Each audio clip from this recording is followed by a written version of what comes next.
bienvenue dans votre deuxième épisode des audits internes Faites la différence. Aujourd'hui, je vous propose d'évoquer la préparation de l'audit. Il s'agit là d'une étape essentielle. Même les auditeurs les plus expérimentés y consacrent beaucoup de temps.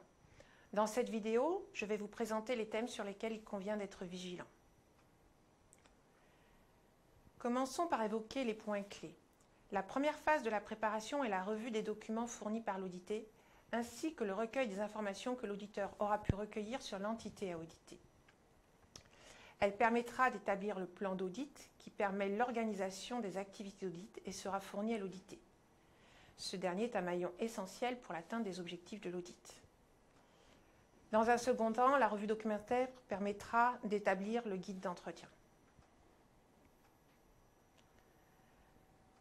Commençons par faire une bonne revue documentaire.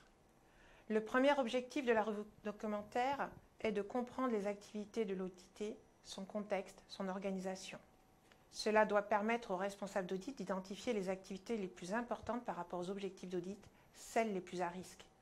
Lors de l'audit, il faudra en effet passer plus de temps sur les activités les plus impactantes par rapport à l'objectif de l'audit et aux critères de l'audit. Par critères, on entend le référentiel audité, les normes ou les dispositions internes de l'entreprise. Et l'identification se fait lors de cette revue documentaire. Cela permettra d'établir un bon plan d'audit.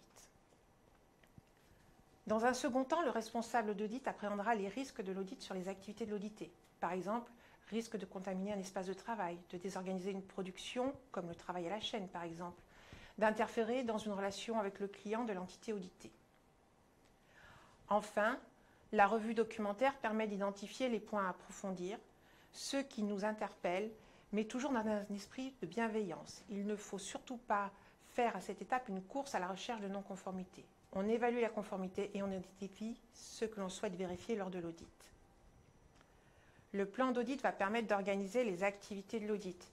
Il doit donc prendre en compte l'objectif de l'audit et permettre de planifier l'audit des activités en fonction de leur importance et de leurs risques. Le responsable d'audit veillera à consacrer davantage de ressources, temps, nombre d'auditeurs, sur les activités les plus à risque par rapport à l'atteinte des objectifs de l'audit. Il convient ensuite de bien identifier les personnes à rencontrer. N'oublions pas que l'audit est réalisé suivant une logique PDCA, Plan, Do, Check, Act. Cela implique donc d'auditer le responsable d'activité ou du processus, mais aussi les acteurs du processus pour la partie Do. L'audit n'est surtout pas uniquement documentaire. Il doit prévoir une part importante à l'observation sur le terrain et l'interview des personnels. Cela doit être prévu dans le plan d'audit afin que les équipes soient informées et disponibles.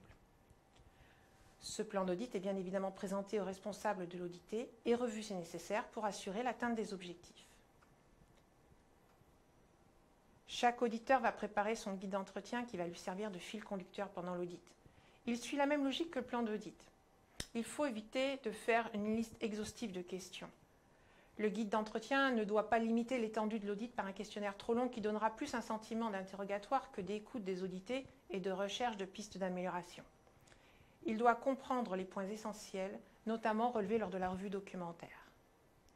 Il doit comporter des mots-clés pour se souvenir de ce que l'on souhaite vérifier et pour éviter la lecture de questions qui donneraient le sentiment d'un contrôle plutôt que d'un audit.